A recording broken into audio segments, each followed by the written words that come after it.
Goeiedag, welkom hierso by Oase Aanlyn. Wil jy my 'n guns doen en net vir my in die comment section sê waar jy vanaf kyk nie, ons so graag net met jou wil kuier en jou beter leer ken. Maar ons praat vandag in die boodskap wat nou volg, gaan ek met jou gesels oor die idee dat om saam te eet om 'n tafel is 'n God idee. En ons gaan deur die woord reis en vir jou wys hoe die implikasie daarvan in jou lewe uitspoel. So ek kan nie wag dat jy hierdie diens geniet nie, maar ek vir jou 'n challenge aan die begin van die diens.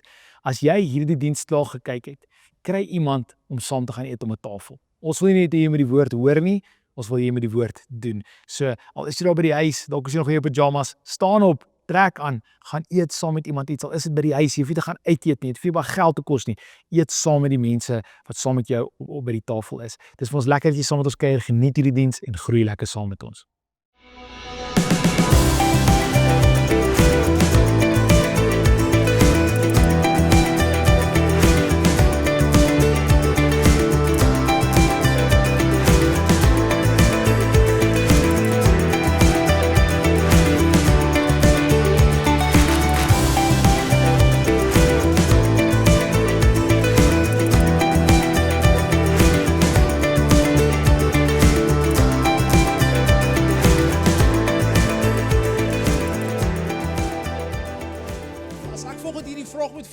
Wie sê ek in my huis, ons wil die Here dien? Wie sal sê dis hulle? Okay, as jy nie jou hand opsteek nie, dan verstaan jy nie die vraag nie. Ek in my huis, ons wil die Here dien. Ek as Schnetlers en my 2 seuns en my vrou en ons 2 German Shepherds en ons worshoontjie, ons wil die Here dien. Ons wil met alles in ons wil ons so leef dat die Here sal verheerlik. Maar dikwels dan koppel ons dit aan hierdie groot oomblikke en die dag tot dag goed. Dit kom en dit gaan. En wat ek laasweek mee begin het, is deur vir jou te sê, dat daar soveel navorsing, en ons het dit selfs in die woord gesien, wat vir ons wys dat dit klein goed oor 'n lang tydperk wat 'n groot verskil maak.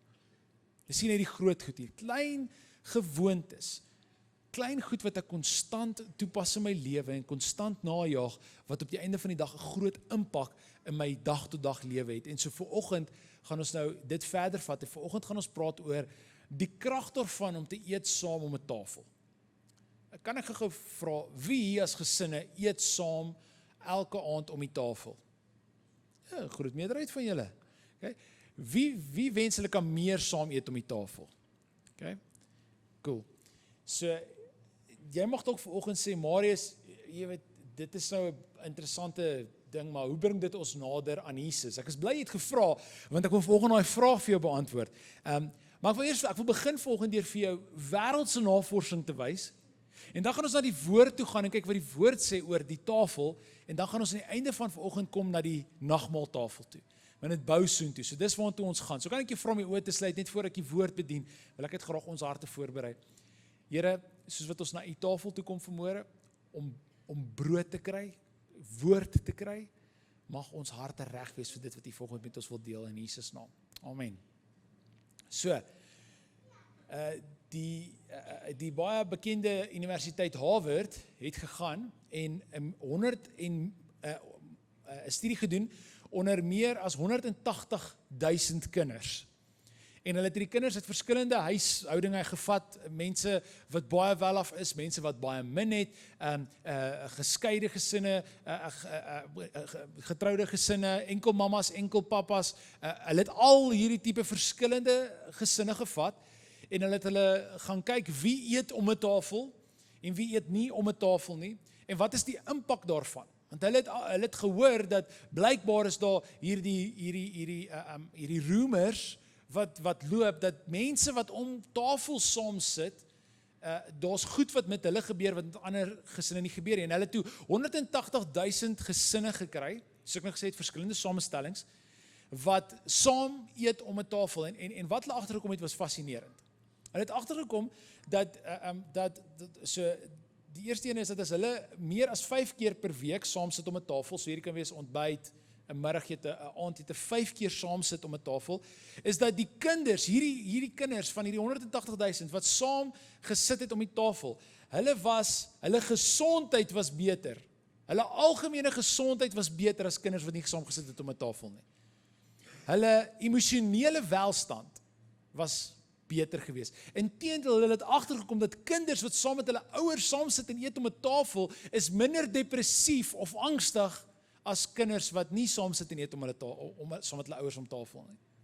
En ek weet ek praat nou oor kinders, maar hierdie trek deur na volwassenes toe ook, wanneer jy saam met jou gesin sit, dalk het jy nie kinders in jou huisie, dalk sit net jy en jou man en vrou, en nee, dit klink of al 3 mense is, jou man en jou vrou, julle twee saam, nee. Okay, so wanneer jy saam sit om 'n tafel, dan het dit die effek, ek kom nou al by, hierdie is spesifiek oor 180,000 kinders, en hulle het agtergekom, dat kinders sukkel minder met ADHD, wat saam sit en eet om 'n tafel. Kan jy jou indink, dat jou kind net meer gefokus kan wees, die feit dat julle saam sit en eet om 'n tafel. Dan het hulle agtergekom, hulle het nou gou kyk na die tieners, hulle sê tieners, wat gereeld saam met hulle gesin eet, ouers met tieners, julle moet nou mooi luister, julle gaan nou meer saam as gesin eet na hierdie week. Tieners wat saam met hulle gesin eet, is aansienlik minder geneig om dwelms te gebruik, wanneer hulle saam met hulle ouers om tafel sit. So, hulle het agtergekom dat kinders wat saam met hulle ouers eet, draai minder na dwelms toe, tieners. So as jy nie wat jou kind met dwelms doen nie, eet saam om 'n tafel. Makliks is dit, okay? Dan het dit gegaan hierso na, so dit is nou oor daai kinders, nee, maar hier het nou gekom en het gekyk na die impak van volwassenes. Het sê onlangs 'n opname deur die Amerikaanse hart navorsing het gevind dat die oorgrote meerderheid mense, wanneer hulle saam sit en eet om 'n tafel, sê dat die dae wat hulle saam geëet het, is hulle kalmer en minder gestres as die dae wat hulle nie saam geëet het nie. Is jy gestres? Is jy angstig? Eet saam met jou mense om 'n tafel. Dit het blykbaar direkte konnotasie daaraan, maar hulle het ook gewys dat daar's mense wat gesinsnavorsing doen en hulle het agtergekom dat deur gereeld maaltye saam te eet, is nog een van die min stabiele bronne van verbintenis in 'n kultuur waar daar baie min verbintenis buite sosiale media is. So families wat saam eet, dit kan wees man en vrou, dit kan wees met jou ouers, as jou ouers al in die 80's, dit kan wees kleinkinders saam met oupa en ouma, hoe kan dit sê, wanneer julle saam sit en eet om 'n tafel, dan maak dit verhoudings beter. Maar dan is dit vir my fascinering, Barna en Pew Research, dis hierdie 2 navorsingsinstitute wat wat Christelik gedrewe is en navorsing doen oor die kerk, hulle het gevind dat gesinne wat saam om 'n tafel eet, is geestelik meer gesond as gesinne wat nie om 'n tafel saam eet nie. Nou kan ons vir mekaar sê, daar's aande wat jy by die huis kom en jy sê lus om te praat nie. Jy wil voor die TV sit en jou favorite storie kyk op die TV. En jou 2-minute noodles geniet. Ek weet nie wat jy vir aandete eet nie. Okay? Hierdie week is dit vrugte en groente. En daar's kere wat jy wil wegbreek, maar dis juist daai geforseerde oomblikke wanneer ons saam sit om die tafel, waar ons verhoudings verbeter word, maar nie net ons verhoudings verbeter word nie, ons huwelike word verbeter. Ons verhouding met God word verbeter. Ons verhouding met ons kinders word verbeter. Ons verhouding met ons vriende word verbeter.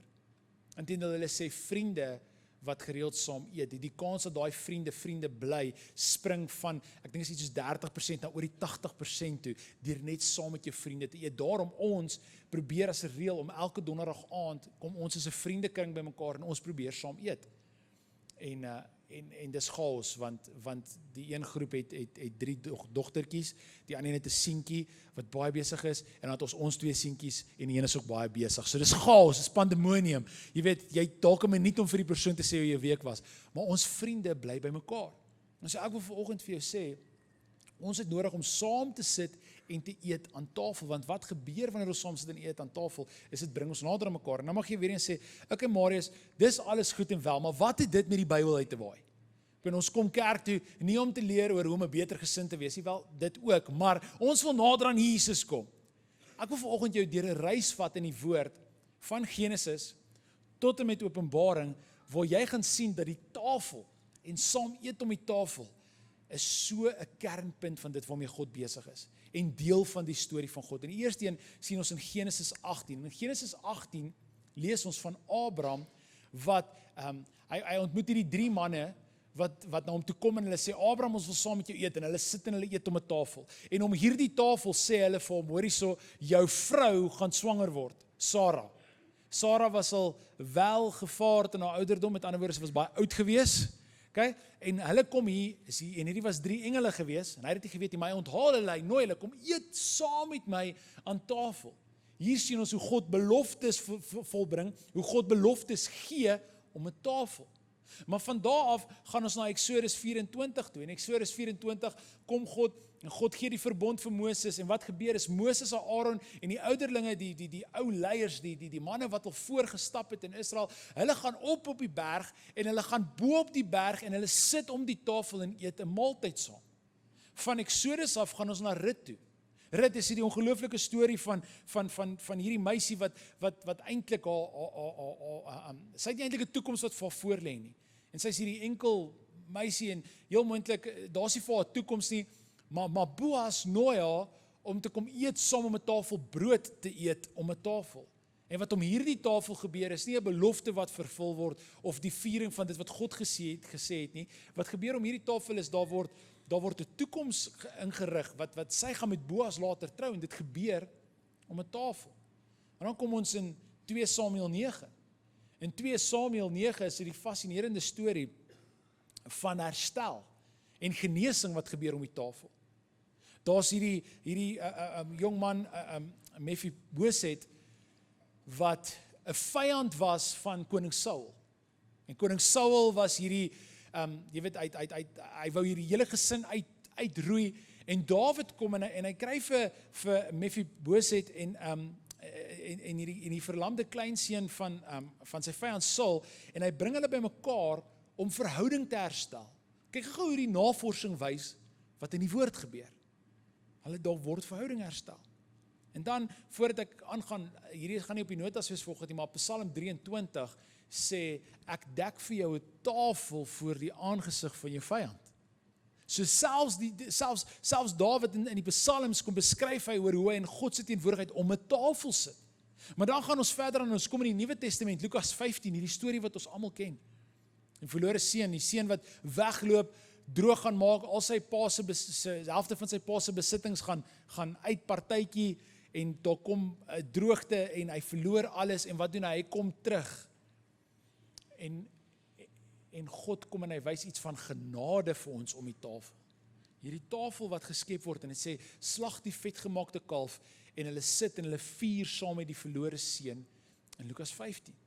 En dan in Lukas 19, ek is mal oor hierdie storie, Jesus loop eendag en hy is besig om te bedien, is besig om te vertel oor dit wat God doen. Is hierdie groot magtig groot klomp mense wat agter hom aanloop en ons hierdie jong man, of nie jong man nie, hy's 'n tollenaar, sy naam is Saggeus en hy's kort. Die Bybel sê vir ons hy's kort. Jy moet baie kort wees as die Bybel spesifiek sê jy was kort. En so hierdie kort jong man, Saggeus, gaan klim in 'n boom. Het jy al ooit boom met plakkies probeer klim? Dis nogals 'n moeilike ding. Maar hy wou baie graag vir Jesus gesien het en hier klim hy in die boom, aan die bokant van die boom. Kyk hy af en hy sien vir Jesus en Jesus stop onder hierdie boom. Jy hoor wat doen Jesus? Jesus kyk op en hy sê en hy nooi homself na Saggeus se tafel toe.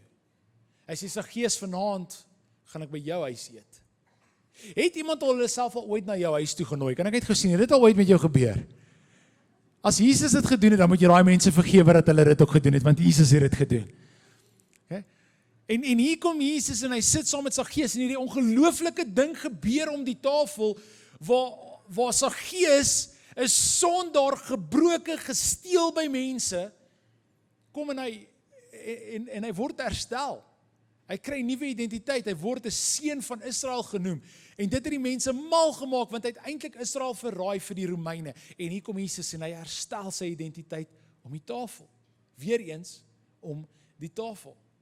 En dan, ons het pas opstanding Sondag hieroor gesels oor Lukas 24, waar Jesus saam met 2 mense op die Emmaus-pad loop, en hulle besef nie dis Jesus nie, en hulle nooi vir Jesus om saam met hulle te gaan eet, en toe hulle saam sit om die tafel, en Jesus neem die brood en hy breek die brood, gaan hulle oop en hulle sien wie Jesus is. Om die tafel sien ons wie Jesus is. Ons hoor die stories van wie Jesus is om die tafel. En ewe skielik wat gebeur is, hierdie mense kom tot 'n besef, wow, Jesus sit saam met ons om tafel en hulle gaan en hulle spring op en hulle gaan vertel vir die ander disippels as gevolg van wat hulle om die tafel beleef het gaan vertel hulle van Jesus. En dan, die laaste een van vanoggend is Openbaring 19. In Openbaring 19 sien ons dat, en ons het hieroor gepraat, opstanding Sondag die aand, is dat die manier hoe die hemel beskryf word, is soos 'n bruiloftafel. En ek weet nie wanneer jy onlangs by 'n troue was nie, maar dit is altyd so lekker om saam te sit. Tensy jy die pastoor en die fotograaf is, hulle sit ons altyd som die mense wat hulle nie van hou nie om 'n tafel. Ek sê maar net vir julle, ek grap sommer.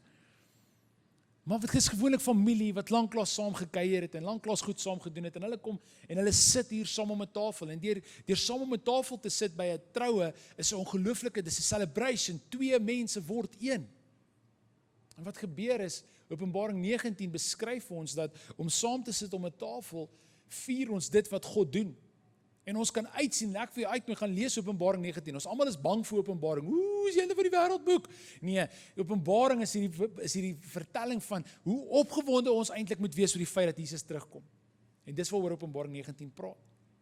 Maar meer is net daai skrifgedeeltes en die Joodse kultuur het hulle elke liewe week as groot gesin, hulle het elke aand saam geëet, maar hulle het een keer 'n week tydens die Shabbat wat ons laas oor gepraat het hulle bymekaar gekom om 'n tafel en 'n groot ete aan mekaar gesit.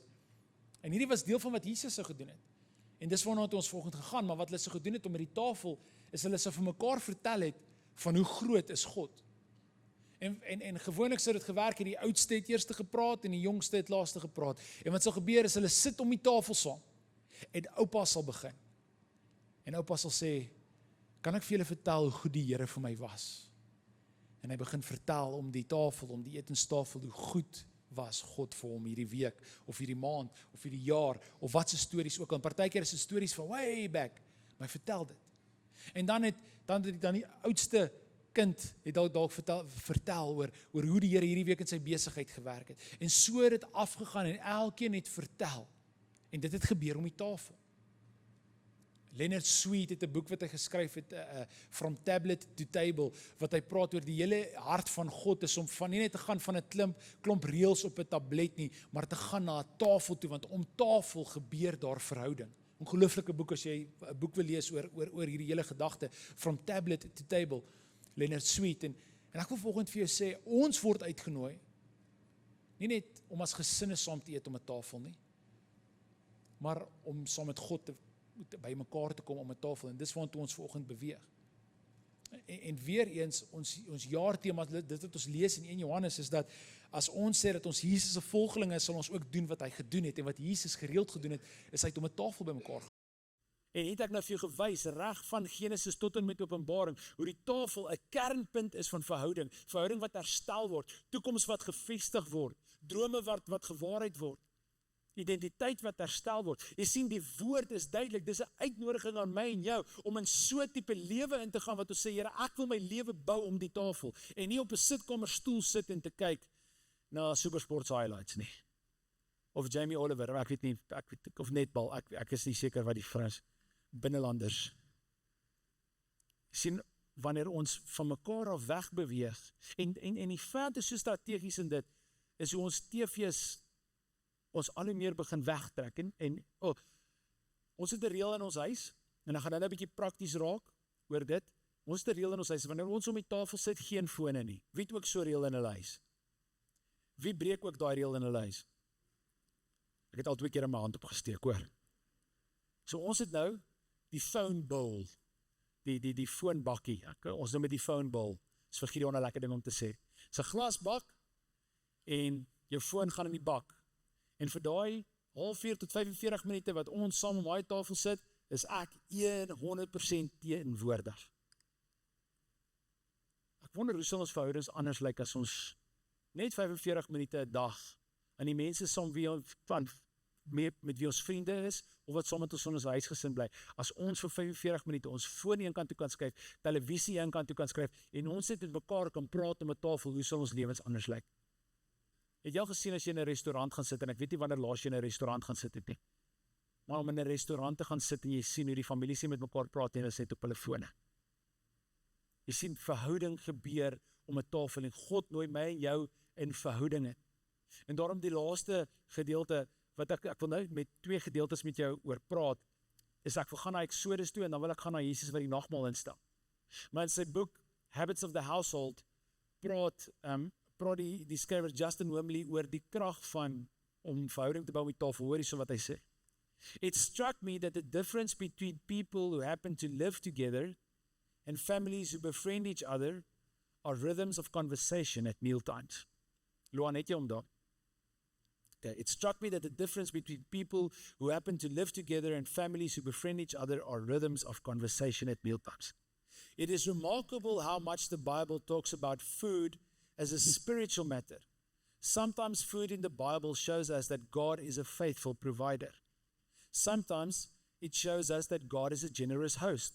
Sometimes it teaches us that about our hunger for something more.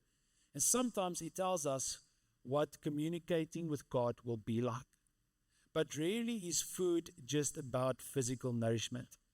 It is always about driving us toward relationship with God and others.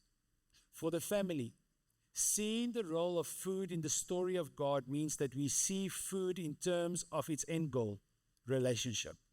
That means that the family that wants to become friends needs to take rhythms of food and conversation seriously. Hy sê hierso, alles wat ons doen om die tafel, hierdie klein gewoonte van om saam te eet om 'n tafel, leer ons eintlik oor God se karakter en oor hoe God eendag met ons gaan praat en hoe verhouding die hart is van God. Maar nou wil ek jou vat na Exodus 12 toe. In Exodus 12 sien ons hoe God hierdie tafel ingestel het wat ons nou genoem het, wat ons op die Shabbat doen, hoe hulle die pas gaan noem, een keer 'n jaar dat hulle bymekaar kom en die groot ete, en dit gaan oor God wat hulle vrygemaak het uit die verlede uit, en ek lees dit graag vir jou. Hy sê in vers 13 tot 14, die bloed wat aan julle deurgesyne gesmeer het, sal vir my 'n teken wees dat julle daar bly. As ek dit sien, sal ek daardie huis oorslaan. Die ramp wat ek oor Egipte laat kom, sal julle nie tref nie. Hierdie dag moet altyd gevier word as 'n dag van herinnering. Dit is 'n spesiale feesdag van die Here wanneer julle nageslag moet onthou wat hy gedoen het. Nou weer eens, moet tafel onthou ons. Maar dan sê vers 26 tot 27 sê, wanneer julle kinders julle vra, waaroor gaan hierdie fees? Moet julle antwoord, dit is die offer van die Paasfees vir die Here. Hy het in Egipte die Israeliete se huise oorgeslaan, hy het die Egiptenaars se oudste seuns doodgemaak, maar ons oorgeslaan en ons nie doodgemaak nie. Die volk het toe afgebid en die Here aanbid. Wat ons hier lees is hierdie storie van Moses wat sy vir die volk uit Israel uit Egipte uitlei na Israel toe. En God sê vir hulle, ek wil julle met mekaar kom om 'n tafel om te vier wat ek gedoen het. Wanneer hulle bymekaar kom, vertel julle vir julle kinders wat God gedoen het in julle lewe. Ouers, kan ek jou vra, het jy al jou getuienis vir jou kinders vertel? Het jy al vir jou kinders vertel, hoekom waar jy weg was van die Here af, en toe jy jou hart vir die Here gegee, en hoe jou lewe verander het na dit? Ek kan vir julle sê, ek het onlangs besef, ek het nog nooit vir Gideon hierdie storie vertel nie, en ek en hy sit en ek vertel hom, en ek sê, kom ek vertel jy hoe stout was papa. En ek hoop hy hou dit nooit teen my nie. En ek vertel hom, en ek sê vir hom, en papa het hierdie gedoen, en ek vertel hom van die feit dat, want hy vra my eendag, waar's papa se papa? En ek sê vir hom, en Jeannie sê vir my, ons het nog nooit vir hom gesê, hoekom het hy net een ouma, en 'n ander ouma en oupa nie? Waar's my pa? En ek kom met hom deel oor die gebrokenheid wat ek moes deurgaan, en die resultaat van daai gebrokenheid, en hoe ek myself nie kon red nie. En weet julle wat hierdie gebeur? Om 'n tafel, om 'n ete. En ek deel met my seun, en ek sê vir hom, my pa wou my nie gehad het nie, en jou ouma het baie vir my gebid, en sy moes dalk meer gebid het, want ek was baie stout gewees.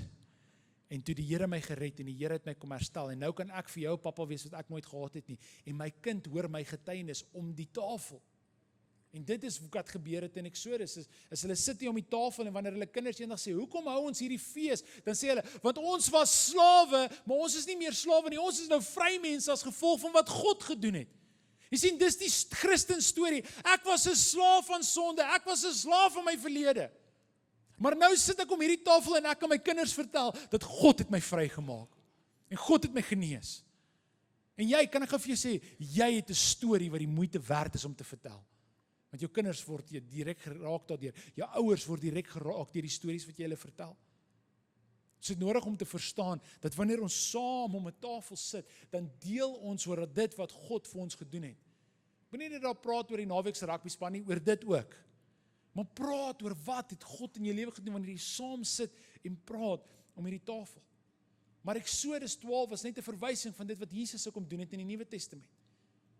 In Lukas 22 kom Jesus, en is die aand voordat hy gearresteer gaan word, en hy weet dit, en hy kom en hulle soos gewoonlik sit hulle aan vir hierdie ete wat ons nou van gelees het in Eksodus, waar daar brood gebreek gaan word om te praat oor God se goedheid, maar Jesus kom hier so, hy sê, hierdie is my liggaam gebreek, en ek gaan dit nou vir jou lees. Maar Jesus kom hier en hy stel 'n nuwe tafel in.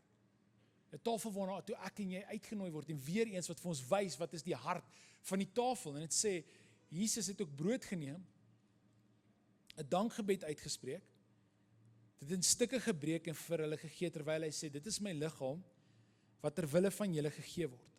Gebruik dit ter herinnering aan my. Hy het dieselfde gedoen met die beker in die ete en gesê, hierdie beker is die nuwe verbond, bevestig deur my bloed, wat ter wille van julle uitgegiet word. God kom deel die verlossing van die wêreld om 'n tafel. Hy kom praat oor die feit dat God het 'n plan vir die toekoms om die tafel. Hy kom sê dat God is so lief vir julle, dat my liggaam aan 'n kruis gaan geskeur word vir julle.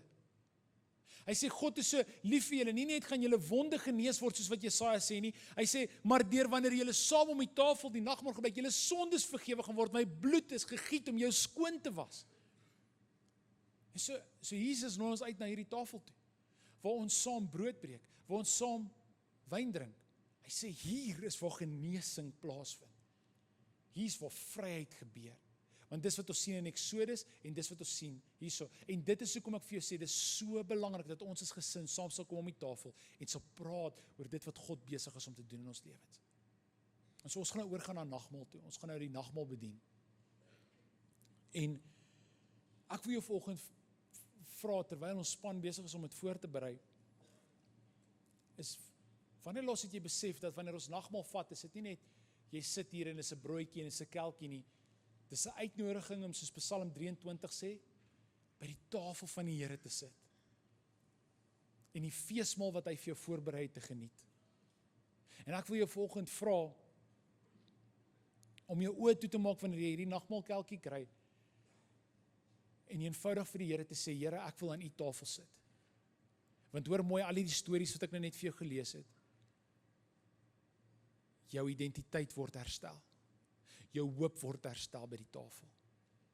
God wys vir jou dat hy is nog steeds in beheer. Jou foute word vergewe, jou sondes word vergewe, jou gebroke liggaam word herstel, en dit is God se uitnodiging vanmôre aan jou. En so ek wil jou vra, terwyl hulle vanoggend hierdie nagmaal uitdeel, om te dink oor wat gebeur wanneer jy hierdie gebruik saam met God om die tafel.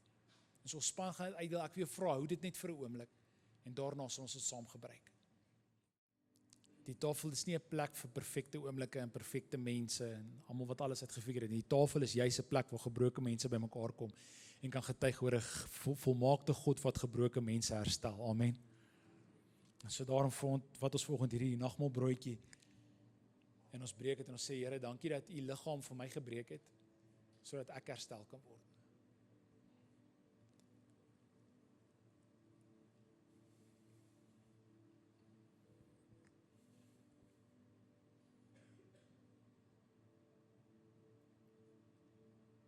Here, dankie dat daar genesing is en dat soos wat hierdie broodjie besig is om deel te word van my liggaam, en my gebrokenheid herstel, so ook vir elkeen nie, Here, want u woord leer ons, deur u wonde is ons genees, Here. So dankie vir die feit, Here, dat ons gebrokenheid in hierdie oomblikke genees kan word, soos wat ons saam met u nou aan hierdie tafel sit, word ons genees. Ons identiteit word herstel. Ons verlede word vergewe, Here. Ons kan vandag kom en sê, ons word genees deur hierdie oomblikke saam met u aan tafel, Here. Maar so kom Jesus en deur sy bloed word ons skoon gewas van ons verlede. So, dalk as jy vandag hier en jy is nie die pa wat jy moet wees nie, of jy is die ma wat nie opdaag waar jy moet nie, jy is die vriendin of die vriend wat jy nie moet wees nie, of selfs net die volgeling van Jesus, jy kan dit inkleer soos jy wil.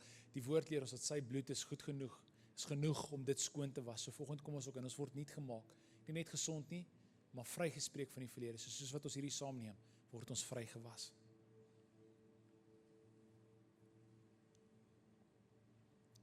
Here, dankie dat u ons skoon was. Dankie dat u ons skoon was van ons verlede, van ons sonde, van ons foute. Dankie dat ons ook genees kan wees. Mag ons anders van hierdie tafel af wegstap, as wat ons aanvanklik by hierdie tafel kom sit het. In Jesus naam bid ek dit. Amen. Ons word uitgenooi, elkeen van ons, na die tafel toe. En ek wil jou nooi, om hierdie week as gesin, en dalk is julle net man en vrou. En as jy enkellopend is, sit vir jou hondjie iets, ek weet nie, maar nooi 'n vriend om by jou te kom kuier. Kom eet by vriende. Kom saam om 'n tafel, want om die tafel is waar dit eg word. En soos wat ons om die tafel is, wil ek jou uitnooi om die volgende, onthou ons praat oor klein gewoontes. So die tafel is 'n gewoonte, maar in hierdie gewoonte is daar klein gewoontes. En ek wil jou los met hierdie uitdaging hierdie week. Is begin met 'n kort dankgebed. Toe Jesus die brood geneem het en gebreek het, het hy eers vir God dankie gesê. En so, as julle om die tafel sit, en in ons huis kry elkeen van ons 'n beurt om te bid. En elkeen se manier van dankbaarheid verskil, en sit saam om die tafel en bid, en begin daai ete deur te sê, Here, dankie vir die mense wat saam met my om hierdie tafel sit. Here, ek is dalk kwaad vir my vrou, maar dankie vir haar. Sy is dalk kwaad vir my, omdat ek vir haar kwaad is. Here, dankie vir haar. Here, dankie vir my kinders. Dankie dat hulle by my huis is.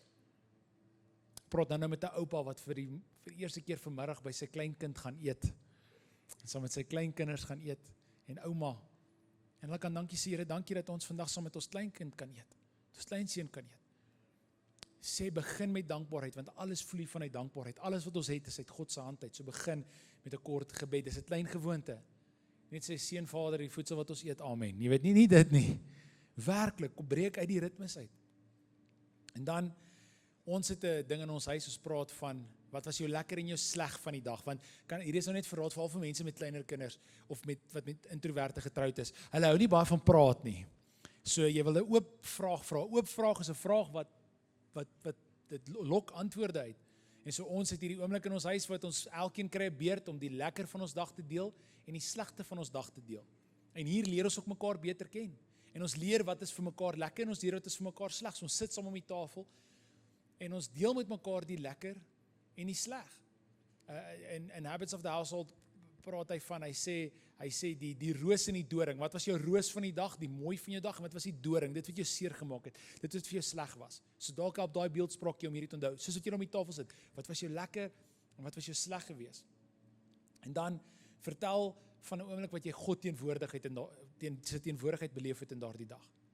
So gebed, goed en sleg, en waar het jy God se hand vandag beleef in jou lewe?